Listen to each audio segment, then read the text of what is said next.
Welcome to Radio Rocco. I'm Jason Bryan and you're listening to Chalk Talk. Radio Rocco is bringing you the fresh news and insights about telecoms roaming and interconnect, as we do in our reports. Over the next 15 minutes, we'll be talking to you about the EU roaming regulation.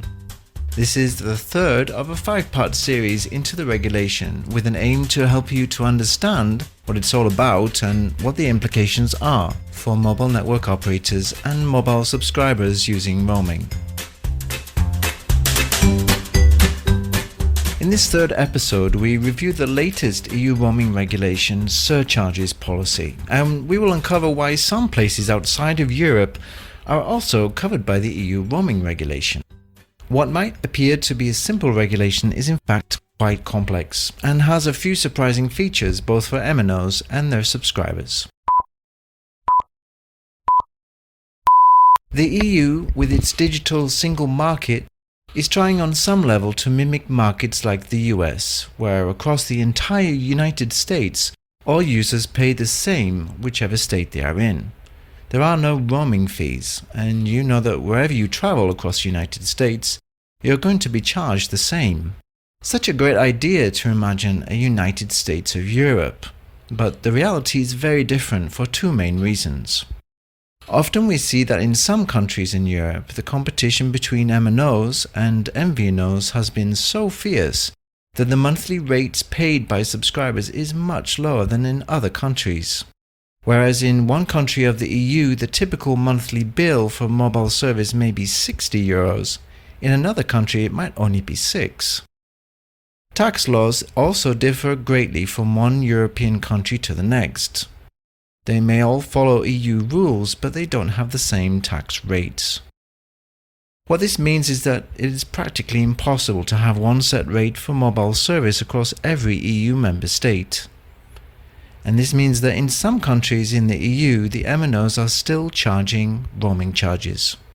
We've heard subscribers talk about this situation many times on social media.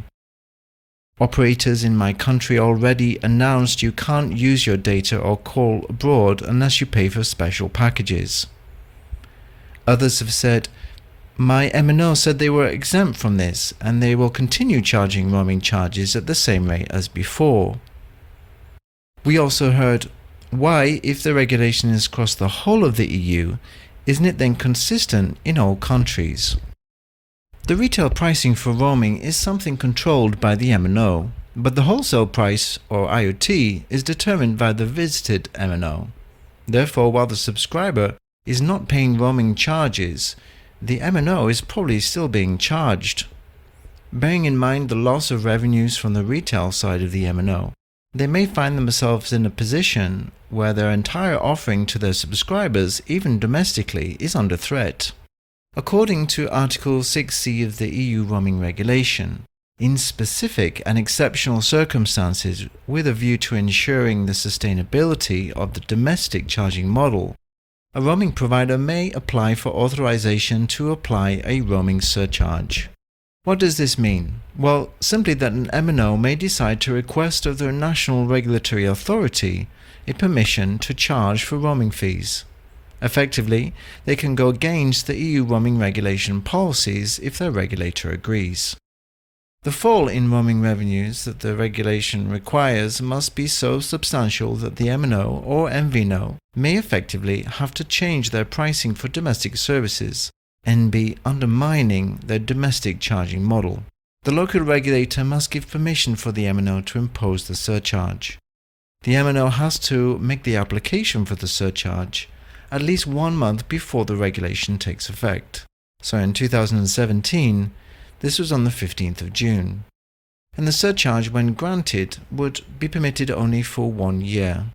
The threshold to apply a retail roaming surcharge is when the loss generated by the provision of roaming is at least 3% of the total revenues generated from mobile services. There are 3 circumstances under which a local regulator can conclude that the undermining of the domestic charge is unlikely.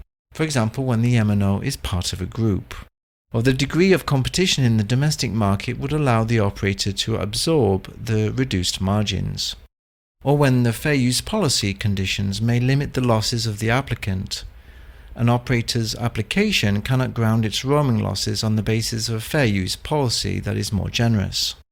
Roaming regulation stipulates that roaming providers, upon authorization by their national regulatory authority, should be able to apply a surcharge to the regulated retail roaming services, only to the extent necessary to recover all relevant costs of providing such services.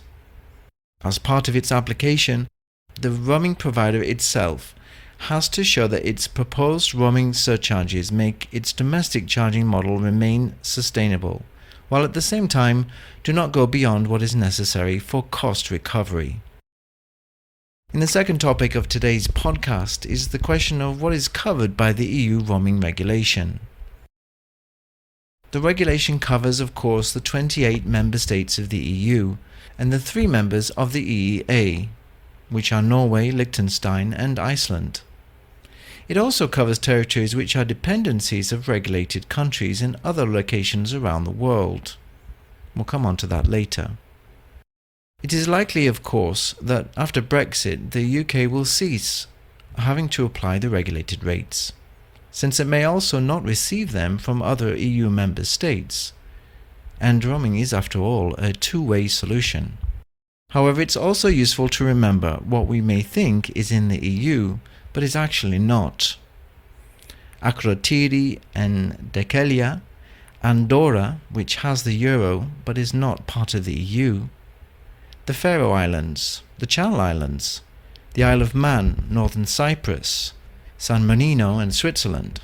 It is, however, likely that most of these territories are also offering EU regulation-like tariffs.